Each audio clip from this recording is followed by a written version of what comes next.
सारे छात्र एवं छात्राएं कैसे हैं। आशा करते हैं कि आप लोग स्वस्थ होंगे, मन से पढ़ाई करते होंगे।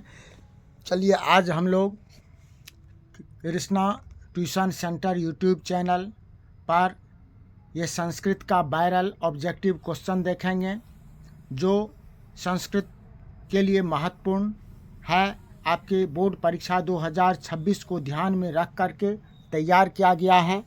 आप अभी तक यदि जो भी इस चैनल को सब्सक्राइब नहीं किए हैं वह सब्सक्राइब भी कीजिएगा, ताकि सभी प्रकार का क्वेश्चन, ऑब्जेक्टिव, सब्जेक्टिव, सभी प्रकार के क्वेश्चन, सभी तरह का हिंदी, संस्कृत, सोशल साइंस, इस सब का क्वेश्चन आपके पास पहुंच सके। तो आइए आज हम लोग इस संस्कृत से संबंधित वायरल ऑब्जेक्टिव क्वेश्चन को जानते हैं। क्या है हमारा? तो पहला क्वेश्चन हमारा आपके सामने में ये आया। क्लास ये क्वेश्चन बताने से पहले ये हम एक बार आप लोग इस क्लास को शेयर कर दीजिएगा, लाइक कीजिएगा।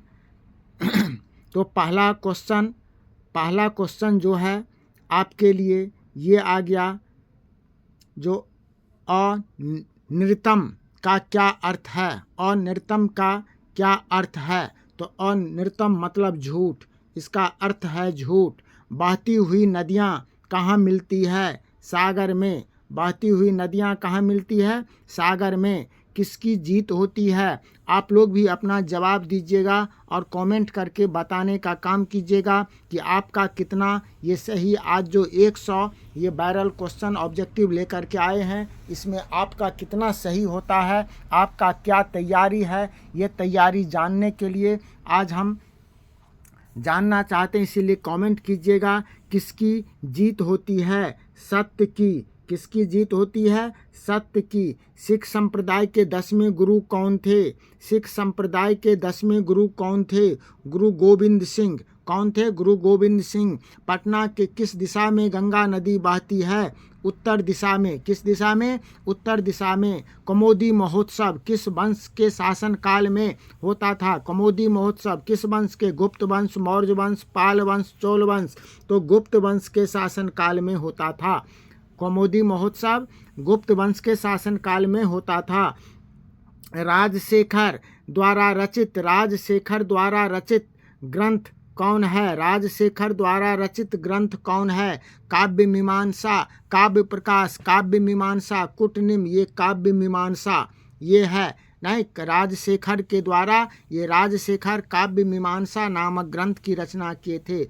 उपनिषद वैदिक वांग्मय का कौन सा भाग है? मध्य भाग, अंतिम भाग? अंतिम भाग है। कौन सा भाग है? अंतिम भाग है। उपनिषद वैदिक वांग्मय का अंतिम भाग है। मेगास्थनीज ने अपने स्मरण में किस स्थल का वर्णन किया है? पाटलिपुत्र, नालंदा। पाटलिपुत्र का वर्णन किया है। किसका वर्णन किया है? पाटलिपुत्र का। सत्यमेव जयते किस उपनिषद का है? सत्यमेव जयते किस उपनिषद में उल्लेखित किया गया है? किस उपनिषद में बताया गया है जो सत्यमेव जयते? तो मुंडकोपनिषद में बताया गया है। किसमें? मुंडकोपनिषद में बताया गया है। अनुच्छेदम का संधि विच्छेद क्या है? अनुजोड़ छेदम, अनुजोड़ छेदम। तो ये ए नंबर का अनुजोड़ छेदम सही जवाब होगा। मनः जो रंजनम की संधि होगी मनः रंजनम, मनोरंजनम, मनोह, ये डी नंबर का मनोरंजनम। नहीं, विसर्ग के स्थान पर ओ कार हो जाएगा और सब ये रंजनम ऐसे ही रहेगा, मनोरंजनम। नहीं, अ और ए के मेल से कौन नया वर्ण बनेगा? ऐ बनेगा। अ और ए के मिलने से कौन नया वर्ण बनेगा? ऐ बनेगा। अगला प्रश्न है देह रक्षा। देह रक्षा कौन समास है? देह रक्षा, देह के लिए रक्षा है ना, देह के लिए रक्षा तो तत्पुरुष समास है। कौन समास है? अंतिम पदार्थ उत्तर पदार्थ प्रधानो तत्पुरुष समासा। तो देह रक्षा, रक्षा शब्द यहाँ प्रधान है, इसीलिए तत्पुरुष समास है। किस समास का पहला पद विशेषण होता है? तो कर्मधारय समास का पहला पद क्या होता है? विशेषण होता है। कर्मधारय समास का पहला पद विशेषण होता है। पुरुष परीक्षा का विग्रह क्या होगा? पुरुषस्य परीक्षा। पुरुषस्य परीक्षा क्या होगा? पुरुषस्य परीक्षा। पुरुषस्य परीक्षा, ये खष्ठी, ये पुरुष परीक्षा है ना। खष्ठी विभक्ति में अंग विकार, अंग विकार के अर्थ में कौन सी विभक्ति लगती है? हम लोग क्या पढ़े हैं? येनांग विकारा, अर्थात ये येनांग विकारा, शरीर के अंग में जो विकार उत्पन्न होता है उसमें तृतीया विभक्ति लगती है। कौन विभक्ति? तृतीया विभक्ति लगती है। अगला प्रश्न क्या है? त्रियः डैश चरंती, 3 डैश चरते हैं। ये रिक्त स्थान में उचित विकल्प क्या होगा?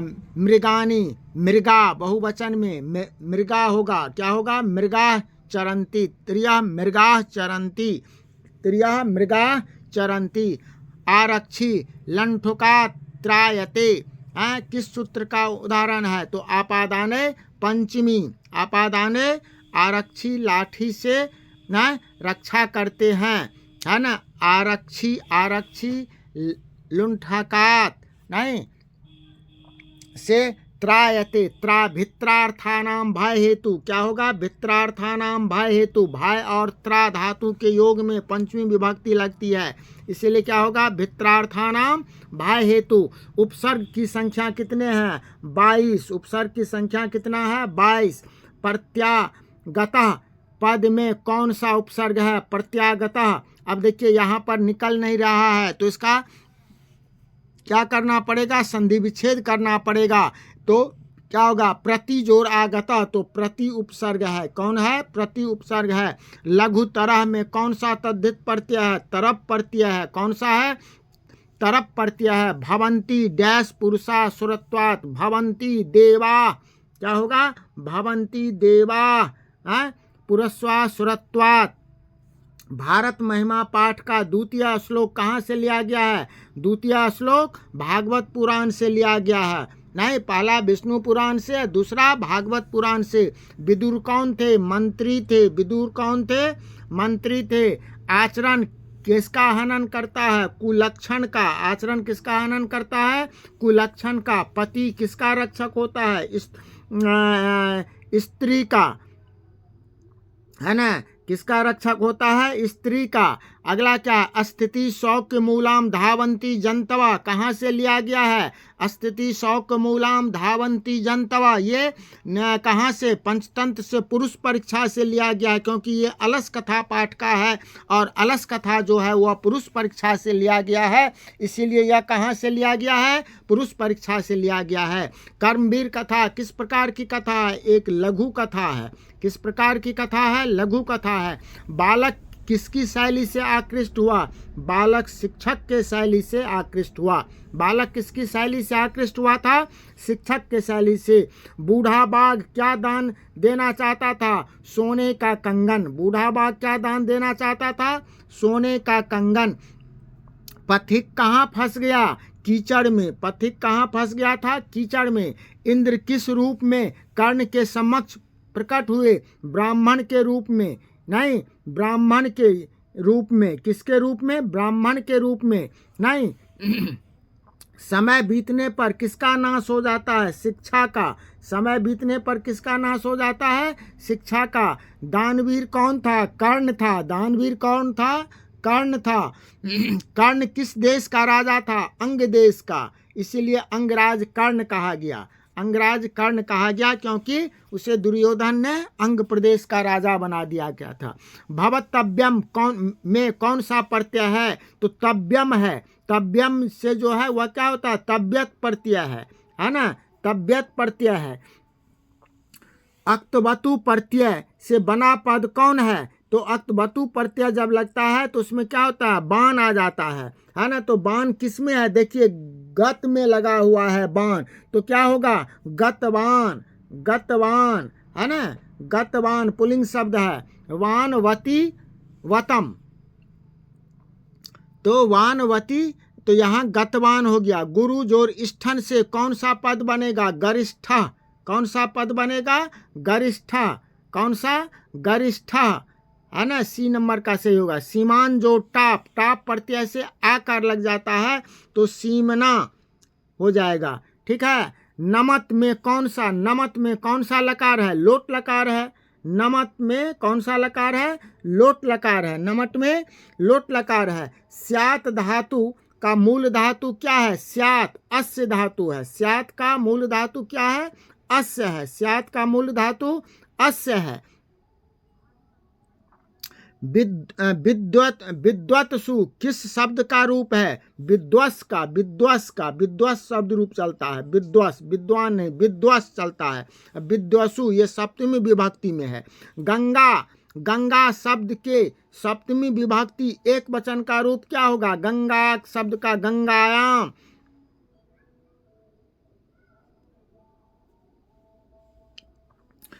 ठीक है। दात्री शब्द का सप्तमी एक वचन में, दात्री शब्द का सप्तमी विभक्ति बहुवचन में कहता है तो दात्रीसु, बहुवचन में सु लगता है तो दात्रीसु। कहाँ? ये बी नंबर का सही जवाब होगा, दात्रीसु। रत्नाकरः का संधि विच्छेद क्या होगा? रत्न जोड़ आकरः, रत्न जोड़ आकरः, रत्न जोड़ आकरः। ने जोड़ अति से क्या होगा? नयति, ने जोड़ अति से क्या होगा? नयति, नयति। ई ह का उच्चारण स्थान क्या होता है? अकु विसर्जन्यानाम कंठ, तो क्या होगा? ह का अकु विसर्जन्यानाम कंठ, तो कंठ होगा इसका, है ना। यहाँ पर ड हो गया, कंठ होगा। ये क्या होगा? कंठ, ठ होगा, ये कंठ होगा। परामर्श में कौन सा उपसर्ग है? परामर्श, मर्श में परा उपसर्ग है। कौन सा उपसर्ग है? परामर्श में परा उपसर्ग है। सु उपसर्ग से कौन सा शब्द बना है? स्वागतम, सु जोड़ आगतम होता है संधि विच्छेद तो सु उपसर्ग है। क्रिया विशेषण में कौन सी विभक्ति होती है? तो क्या पढ़े? क्रिया विशेषणे च द्वितीया, तो कौन विभक्ति लगती है? क्रिया विशेषण में द्वितीया विभक्ति। पुराण की संख्या कितना है? कितना है? क्या कहा गया? अष्टादश पुराणेषु, 18 है।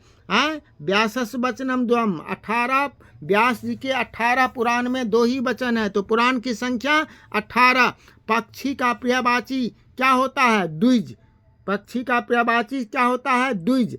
चारों आलसियों को कैसे बाहर किया गया था? तो केस पकड़कर। कैसे ने बाहर किया गया था? केस पकड़कर।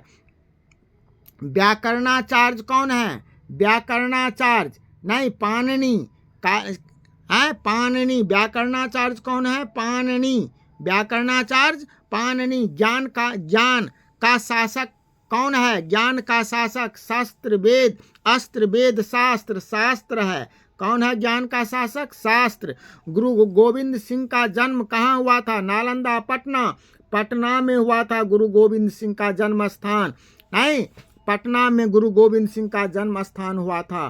काल प्रयात शिक्षा क्षयम गच्छति रेखांकित पद का निर्माण क्या होगा?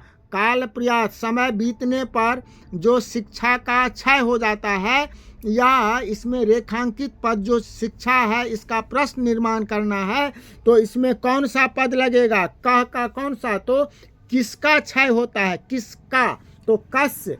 सही जवाब क्या होगा? कस्य। सही जवाब क्या होगा? कस्य। सही जवाब क्या होगा? कस्य। स्वर्ग से भी सुंदर किस नगर को कहा गया? भागलपुर, वाराणसी, पाटलिपुत्र को कहा गया है। किसको कहा गया है? पाटलिपुत्र को। संस्कृत साहित्य की लेखिका गंगा देवी का कार्यकाल क्या है? 14वीं सदी है। क्या है कार्यकाल? 14वीं सदी है। दंडी ने सर्व शुक्ला किसे कहा है? दंडी ने सर्व शुक्ला किसे कहा है? विज्ञांगा को। किसे कहा है? विज्ञांगा को।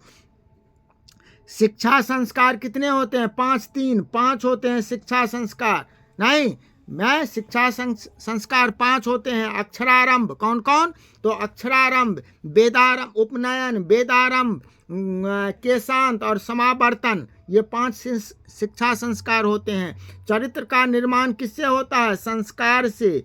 चरित्र का निर्माण किससे होता है? संस्कार से। अंतिम शिक्षा संस्कार का क्या नाम है? समावर्तन। समावर्तन। अंतिम शिक्षा संस्कार का नाम क्या है? समावर्तन। अंतिम शिक्षा संस्कार का नाम समावर्तन। आर्य समाज की स्थापना किस नगर में किया गया था? दिल्ली, कलकत्ता, चेन्नई, मुंबई में किया गया था। आर्य समाज की स्थापना किस नगर में किया गया था? मुंबई नगर में। स्वामी दयानंद का परिवार किसका उपासक था? विष्णु शिव का उपासक था। लज्जा होम संस्कार किससे संबंधित है? शैक्षणिक विवाह संस्कार से संबंधित है। लज्जा होम किस संस्कार के अंतर्गत आता है? विवाह संस्कार के अंतर्गत आता है। अनुरूप किस समास का उदाहरण है? अनु क्या है? उपसर्ग है, तो अव्ययी भाव समास के अंतर्गत आता है। अनु नहीं, अव्ययी भाव समास के जिस अनु का होता है, अनु का जब विग्रह करते हैं तो क्या होता है? अनु के बदला में पश्चात या योग्यम आता है। नहीं, अनुरूपम अर्थात रूपस योग्यम, इसका हो जाएगा विग्रह, तो अव्ययी भाव समास है। कर्मधारय समास का उदाहरण क्या है? जिसमें विशेष विशेषण हो या उपमा उपमेय हो, तो कौन है? घनश्याम। कौन है? घनश्याम, क्योंकि त्रिलोकी ये नहीं है, उपनगरम भी नहीं है, ये उपनगर हो गया अव्ययी भाव समास। नौ योग्या का समस्त पद क्या है? तो नौ किसके बदले में आता है? अ के बदले में, तो अयोग्या क्या होगा? इसका समस्त पद अयोग्या। गुरुवय किस विभक्ति का रूप है? गुरुवय किस विभक्ति का रूप है? चतुर्थी विभक्ति का रूप है। किस विभक्ति का? चतुर्थी विभक्ति का रूप है। अगला क्या है? अलम शब्द के योग में किस विभक्ति का प्रयोग होता है? चतुर्थी विभक्ति का। अलम शब्द के योग में चतुर्थी विभक्ति का प्रयोग होता है। नहीं, कर्मवाच्य के कर्ता में कौन सी विभक्ति लगती है? कर्मवाच्य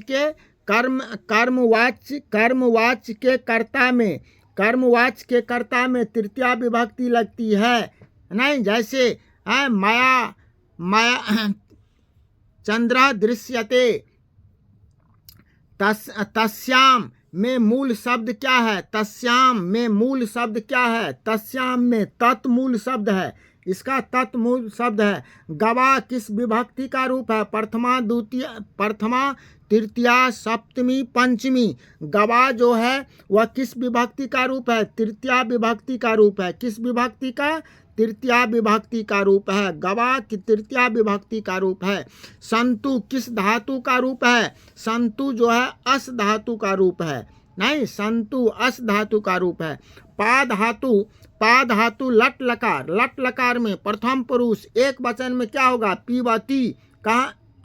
लट लकार प्रथम पुरुष, प्रथम पुरुष एक वचन में क्या होगा? पीवती। क्या होगा? पीवती। लोट लकार, अगला क्या है? लोट लकार उत्तम पुरुष एक वचन में। लोट लकार उत्तम पुरुष एक वचन में क्या रूप होता है? तो लोट लकार का क्या चलता है रूप? तू ताम अंतु अ तम तो नहीं है, अम आव आम, तो क्या होगा यहाँ पर? लोट लकार का होता है। नहीं, लोट लकार का क्या होगा? तो आनी आब आम। उत्तम पुरुष में है ना, आनी आब आम, तो पठानी होगा। क्या होता है? आनी आब, तो एक वचन में आनी। खाद जोर कतवतु के योग से कौन सा शब्द बनेगा? पद बनेगा। तो खाद में खादितवान, खादितवान क्या बनेगा? खादितवान। नायक में कौन सा प्रत्यय है? धाई प्रत्यय है। सैनिका में कौन सा प्रत्यय है? ठक प्रत्यय है। कौन सा है? सैनिका में कौन सा प्रत्यय है? ठक प्रत्यय है। सूर्या पद में कौन प्रत्यय है? टाप प्रत्यय है। आकार जब ये लगा हुआ है तो टाप प्रत्यय है। गौरी जोड़ इंगिप प्रत्यय के योग से क्या होगा? तो क्या होगा? दीर्घिकार, तो गौरी होगा। नहीं, गौरी 2 नंबर बी नंबर का गौरी। ठीक है। अस्मि किस लकार का रूप है? अस्मि किस लकार का रूप है? अस्मि लट लकार का रूप है। अस्मि किस लकार का? लट लकार का। कह किस शब्द का रूप है? किम का है। कह किसका है? किम का है। निम्नलिखित में बहुब्रीहि समास का उदाहरण कौन सा है? उपनगरम, ये तो हो गया अव्ययी भाव। त्रिभुवन, ये हो गया द्वंद्व त्रिभुवन। दिग्गु समास। लंबोदर, ये हो गया बहुब्रीहि समास। लंबोदर। लंबम यश च उदरा अर्थात गणेश, तो लंबोदर हो गया बहुब्रीहि समास, जो अपने सामान्य अर्थ को छोड़कर विशेष अर्थ रखता है। तो लंबोदर कहने से गणेश का बोध होता है, इसीलिए लंबोदर हो गया बहुब्रीहि समास। अशांति किस समास का उदाहरण है? नौ शांति अर्थात नौ लगा हुआ तो नई समास होगा। अब क्या है? पादपा निपंती रेखांकित पद में प्रश्न का निर्माण क्या होगा? तो पादपा बहुवचन में है, बहुवचन में पादपा बहुवचन में होगा। किस में होगा? पादपा बहुवचन में होगा, पादपा बहुवचन में होगा। तो क्या होगा इसका? पादपा में क्या लगेगा? कानी के, पादपा के, कह कौ के, तो इसमें क्या होगा? ये के निपंती बहुवचन में के आ जाएगा। क्या आ जाएगा? के। पंचवटी पद में कौन समास है? पंचवटी दिग्गु समास है, 5 बटों का समाहार, 5 बट का नहीं। विश्व शांति किस प्रकार का पाठ है? निबंधात्मक पाठ है। विश्व शांति किस पाठ का है? कन्यादान किस संस्कार में होता है? विवाह संस्कार में। किस संस्कार में? विवाह संस्कार में। चालुक्य वंश के राजा कौन थे? चंद्रादित्य। चालुक्य वंश के राजा कौन थे? चंद्रादित्य, है ना, चालुक्य वंश के राजा चंद्रादित्य। बृहत संहिता के रचनाकार कौन है? बारहमिहिर। बृहत संहिता ग्रंथ के रचनाकार बारहमिहिर। भास के कितने नाटक उपलब्ध हैं? 13।